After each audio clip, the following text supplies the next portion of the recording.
are important. If we were going to be fracked, this is the stage, the government produced kind of document to show you what would happen. So they're saying between 2 and 6 months of exploration, where they will come along and they will put this nice little well, might chop down a few trees, put this little well just to see what's down there. If they find that you've got oil down there, they will give the community 100 grand. Say, thank you very much. You know, here you go, take this away. Okay. Then they move into production. That can take anything from 6 months up to 2 years, sometimes longer, depending on the size of the site. Then they go into actual production. That can be anything up to 20 years of actually getting out what's there. And at this point, 1% of the reserves that are produced will be paid out to communities. This is only for fracking. Right? Only fracking. Not for conventional. So if anybody says, oh yeah, but the community is going to get 100, no. Because what this company wants to do, they're saying, is not fracking. So. Okay, and then they have to decommission and reforest afterwards. Okay? And that can happen at any stage. You know, if they decide after 10 years that they can't be bothered anymore, they'll just close down the wells, tighten them up, move all their stuff, plant a few trees, done, dusted. Yes? Apparently they often go bankrupt, and they say they can't afford to put trees. I'm coming on to that later on. They're having pop-up trees. Yeah. So I've got down here, who will monitor and maintain these abandoned sites once decommissioned? Okay? In the event of environmental damage, say, 10 years on, or if the company goes bust, who's going to pay the public compensation when they finally break down? Because the industry admits that they do. So that's just something for consideration. But we're not getting fracking, we are told. Now, at each stage, very important, the industry has committed to early engagement with local communities. So each community should be being approached as a community, not just with someone who happens to be in the parish council, as a community to get your opinion and to tell you what is going to happen. It's really important to understand that, because if it's not happening, you should demand that it is. Okay? So this is a very, I kind of put stars. Being a teacher, I can't help it. But this is UKOG's flowchart of the planning procedure. The only reason I'm flagging it up is because it's very complex. Is to say, this bit over here is if they're going to frack. If they're going to frack, as I said, they have to carry out an additional risk assessment for the environment. But let's say for the moment that's not going to happen. So DECC has issued the licenses, the operator gets involved with the Isle of Wight Council to explain, to make contact to say that they want to do this drilling and what they're going to do, blah, blah, blah, blah, blah, blah. The community, that's the blue stars, should be informed. You should know everything that is being discussed. You have the right to know. You have the right to give your opinion at that stage. That goes down to the specific mineral planning authority within the Isle of Wight Council, and they start screening the environment for impact, you know, discussing with Island Roads how they're going to, what they might need to happen with the roads, with the water authorities, or whatever. This goes back to the operator, that's called the industry, and they and said, okay, this is what we found out. Now you submit what you want to do. That then goes back to the MPA, and at this point, the council should be engaging with the community. They should be telling you what is going on. Okay, there's another blue star over here. They should tell you what these operators have said they're going to do, how they're going to do it, when they're going to do it, and that should be, you should get that information. It then goes back to minerals and planning, and they go to the operator and tell them yes or no. And I love it, because they've got this little box down here that says, well, what does that say? It's granted. So I've just put a big black star and said or not, because we have the opportunity to say no. And then it goes goes from there. Okay. Right.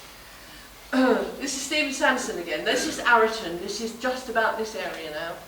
And this is hot off the press from this director's talk on the 28th. I don't know if you've heard it. Yeah, did you hear it? Okay, his interview. Okay. Arreton 2 well is not exploration but appraisal, because it was explored before, so they've got information. It's a shallow well, 700 metres down, is what he says. What they want to do is drill a test vertical well, and if good flow to the surface happens, then almost immediately they want to drill a horizontal well to extend the test and put the oil on production as soon as possible. It's not yet fully signed off with UKOG. That licence should be live from the 1st of April this year. Then they're going to submit planning permission proposal, that first box, to the Isle of Wight Council, and he said already he's had talks last summer about this. But that's kind of, where is that? We don't know. Drilling preparations are already complete, he said. All their rigs and everything are ready to go.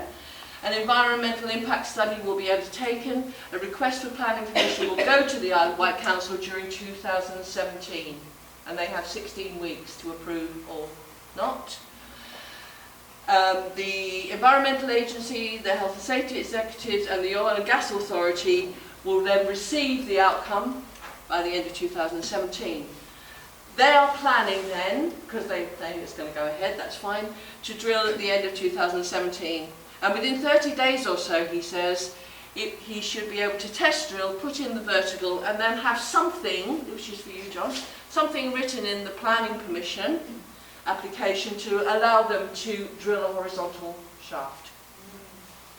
And well stimulation techniques will be used and not fracking.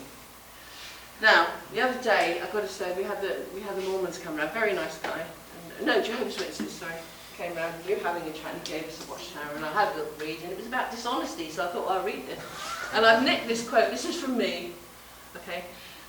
There are always difficult situations that can be solved with a little dishonesty.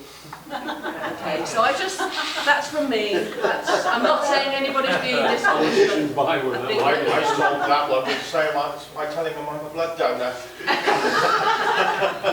Okay, next slide, please. Okay, so 2 days ago, when I heard this, I then started to look on the web, and Mike, I think he's here. Mike also. From we were actually looking, what is this, what does this mean? It seems that there are several explanations and indications about this. I'm giving you the very briefest I've got in just 2 days of looking and trying to get my head around it, because it's quite technical and there isn't a lot of specific information that I can give you. But basically what this technique seems to be, it's called limestone reservoir stimulation techniques. Varied, okay, acid injection technique or carbonate stimulation. And it's basically, if the oil doesn't flow very freely from the permeable rock, then concentrated hydrochloric or hydrofluoric acid, which is hydrochloric acid mixed with ammonia, is injected at pressure down into the fractures that they've made already, and this is a diagram from a paper, and it's allowed to flow out of the casing into the rock to dissolve the limestone that is surrounding, if you like, these pockets of fuel. And the idea is to make it looks a bit like a tree. It goes in and it dissolves the rock so that all the captured rock can actually, all the captured oil can flow more readily. Yes. Can I help you out a bit? Yeah. Okay. Limestone is a jointed rock. Sorry, you're going to have to speak up. Limestone is a jointed rock. Sandstone is little grains of sand. Okay. So oil and gas can flow through sandstone because it just goes through all the gaps. Right. But in limestone, it's usually they got it tight. Tight, yeah. But it has joints, natural joints and natural fractures. So what they do is they take an acid, and it's usually hydrochloric, it's rarely hydrochloric. Okay. And what they do is they circulate it down the wellbore, and it finds these joints in the rock, and it just travels along them. And what it's doing is it's widening the joint to allow the oil or the gas to flow out. by melting the rock in between. It's not actually melting the rock, it's dissolving the natural fissure. Yeah. And it makes it about... Same thing. No, please, let me finish. Yeah, it's dissolving, yeah, go on, it's expanding the natural fissure. It widens the fissure, so... Okay. Right, So thank you basically very just much. dissolving the surface of the fractures. It I mean, of dissolves the, something that's already joint. there to make the gap maybe 2 millimetres wide to 5 millimetres wide. To allow it It's to not flow. Yeah. opening up, I'm- it's not circulating to a cavern. I mean, from what I remember in various science classes too, that hydrochloric acid, that which is found in your stomachs, by the way, and which you know if you've ever been sick, deactivates after It does. coming in contact with enough carbonate, which is why you take Rennies if you've got an acid stomach. Yeah. That's exactly the... That's exactly what But it the- is, yeah. sorry, Except that chalk, of course. Right, sorry, yeah, Mike. We found out today that in Texas they had to they used 90,000 gallons of acid to frack a well. 90,000 gallons. 95. I don't know, I haven't got to that point of having the time to investigate further about quantities, but thank you for that. But basically, yes, what they're doing, and this is the model that they show, is, and they're actually saying that at this level, if that's pretty dense and they can't get through, they would use hydraulic fracturing to get through that level. However, I'm not going to say that that's going to happen. But basically, that's what they're doing. So it's basically using acid, and it's in much less water. I think it's 10 times less water than fracking. So it's 400,000 gallons of water as opposed to 4 million. If that makes any real difference. Now, I haven't even had time to contemplate what the impacts could be because I finished this last night. So I've just put down a few things, like you still need to fracture the rock, whatever you're doing. I'm not sure what the reaction with the acid would be in any naturally occurring radioactive materials that are in the rock. And this stuff has to be, a lot of the stuff actually comes back up with, it's not called flow back, it's called backflow or back flushing. They flush the acid back to the surface. That has to be removed. I'm not so sure about knowing how unstable the geology of many parts of the island is. I'm not so sure how good it is an idea to actually be dissolving any more fissures than are necessary. And the process of processing, the oil would have to be processed on the surface in order to remove all the waste, because there is a big thing in this thing about the sludge that comes back with it, how they would have to get it out of the oil. I'm not sure where that's going to happen, and what they're going to do with the sludge that they get back that is containing acid. So I can't tell you any more than that because I've only had 2 days on it. Next one. Okay. So quickly to regulations. I've told you about the pre-regulations, but this is from the Health and Safety Executive. It requires that any company involved on onshore drilling to properly assess and manage any health and safety risks associated with their activity. So they're self-regulated. I've been in education for nearly 40 years, and I could never self-regulate. I could self-regulate within certain criteria, but I had to be tested. I, as a head teacher, had to be assessed, and my school had to be assessed every 3 months. So I'm not sure that this is such a good thing. I do know that in Priest Hall, an example of fracking, when they were doing their exploratory drilling, which caused 2 earthquakes, and they dumped 3.7 million gallons of toxic stuff into the Manchester Ship Canal, they were never visited by the HSE in 2 years. And the way that they self-regulated was on a Friday they would send a fax to, Quadrilla would send a fax to the HSE to say everything's great, and that would be filed, and that was it. That comes from Michael Hill, who was one of the independent,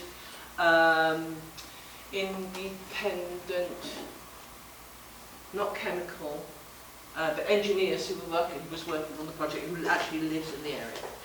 Now, self-regulation, I'm not sure about regulation. I'm not so sure about regulation.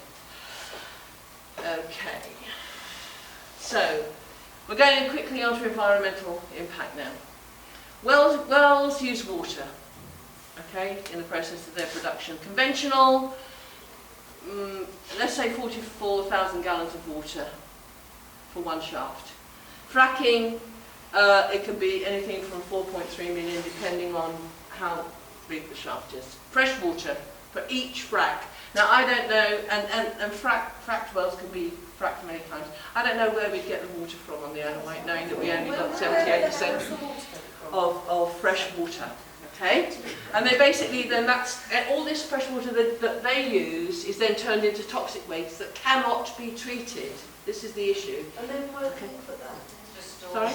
I've got that, yeah, I'm coming to that.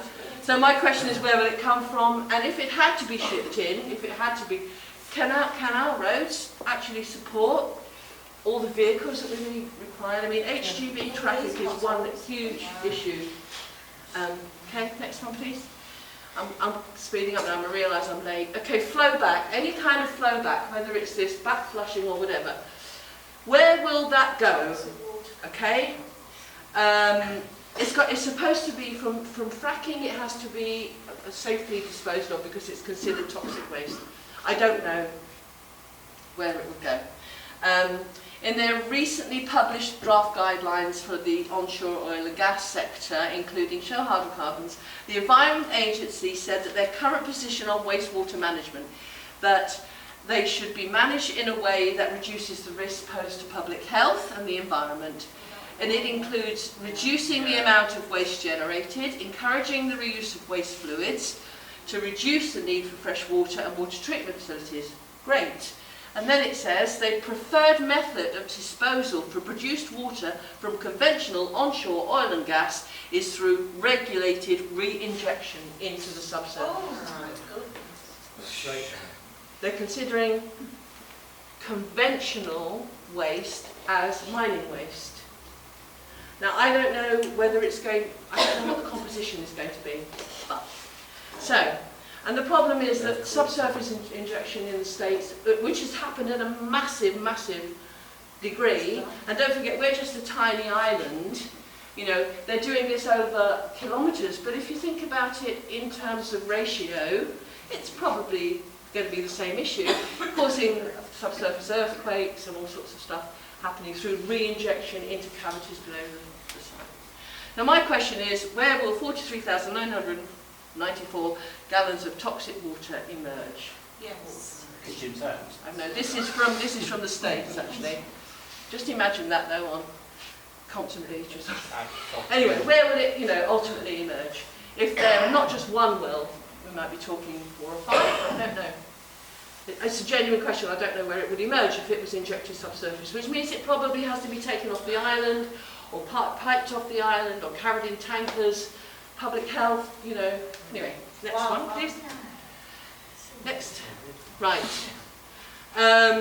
This has come from the States now. The reason that I'm using stuff from the States again is because so many studies have been done over the last 20 years, and of course nothing is really happening at the grand scale in the UK. But levels of 8 volatile chemicals exceeded federal guidelines under several operational circumstances. This is a massive fracked area.